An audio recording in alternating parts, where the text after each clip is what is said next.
This is Helen, 14 years old. His dark circles feel as if he'd never slept enough. He doesn't care about his messy black hair since he doesn't like to put much effort on tidying himself up. It's unnecessary. His seat is in the back of the classroom next to the window. He always sits there, drawing quietly, as if it's like everything to him. He doesn't like to socialize with people, making him a lonely one. There was a person being pushed to the floor after school. It's Tom, who's always the victim of bullying. Not because he didn't do anything, it's just the dislikes of people around him. These things often happen, and Helen is used to it. Though he doesn't feel bad for Tom, he doesn't want to interfere as it is quite bothersome. During recess, Judy says she's missing her watch and searches for it. Helen doesn't help her since it's none of his business. Suddenly someone sees something flashing in Helen's bag. "What's this?" Van says as he puts his hand into the bag and takes out a watch that is trimming with fake diamonds. Helen is very surprised to see it, as he doesn't know how it got in there. "Ah, that's my watch." Judy receives the watch from Ben after seeing the situation. Both of them stare at Helen with a weird glare. "It's not me," says Helen, who's still drawing on his notebook without raising her head a bit. "Yeah, right." Judy leaves the classroom with Tom as she consoles. The following day, as Helen sits in his table drawing, he notices that the atmosphere doesn't feel right around him.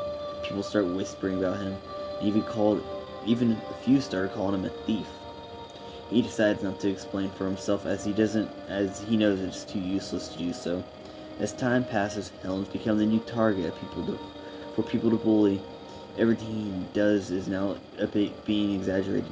He doesn't like it, but he doesn't resist. He keeps feelings in his heart, keeping silent, until one day Ben came to him and snatched his notebook with his unfinished drawings on it and says, "Always doing these meaningless things," says Ben, as he tore a few pages of drawings, tearing them into pieces, wanting to see Helen's reaction. At this rate, the feelings he has been holding burst out.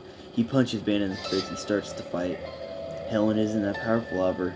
He was beaten up in no time. Other students went to see the fight without stopping it. Some people even stomped on his face and stomach. After the bell rings, everyone stops what they're doing and went back to their seats before the teacher came. Helen returns to his seat as if nothing happened. The teacher enters the room later on. "Oh my, Otis." "Helen? What happened?" Helen has so many visible bruises on him that the teacher notices after she enters the room. Everybody turns to look at him, waiting for him to give a response while glaring at him with a murderous look. "I fell from the stairs, miss." Helen replies as the glares disappear.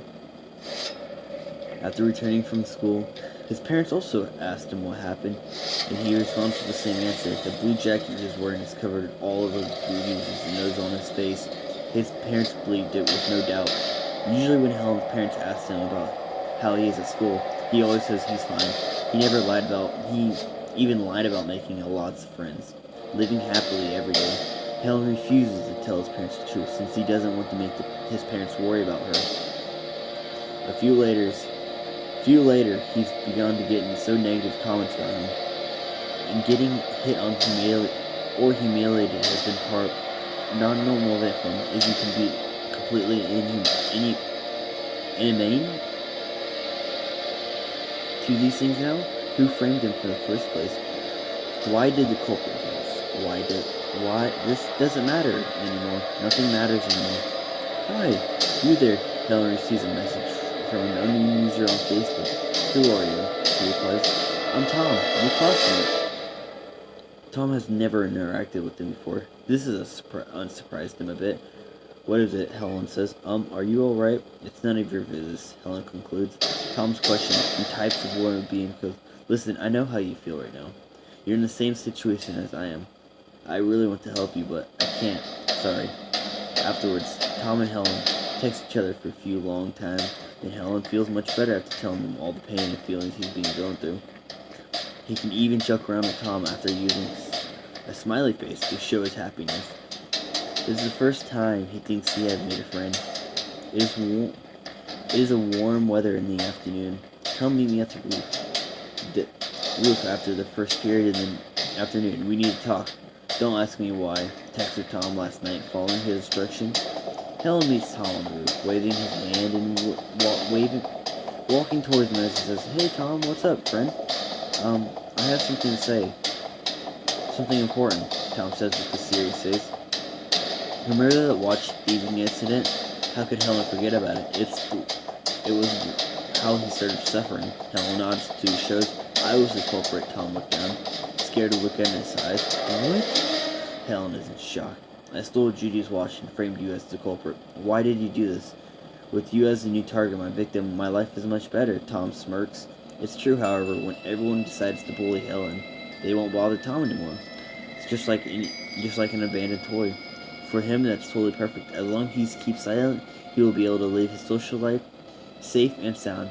He succeeded. The plan was outstandingly perfect.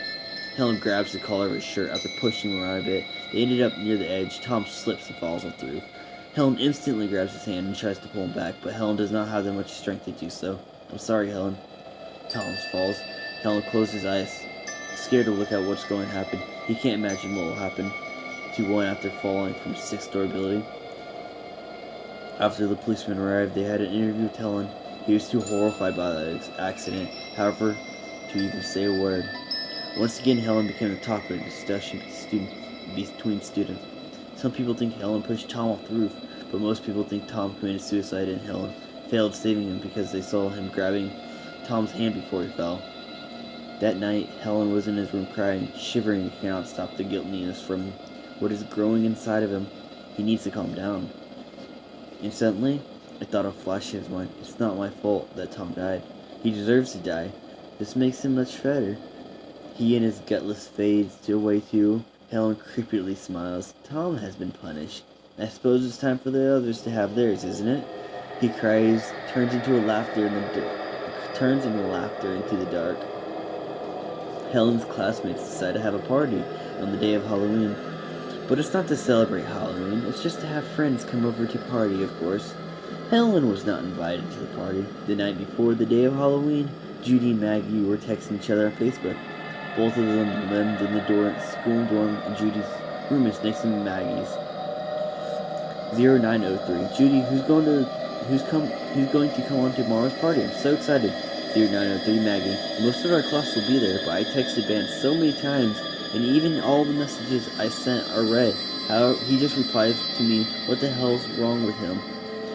0904. Judy, he's probably working, I guess.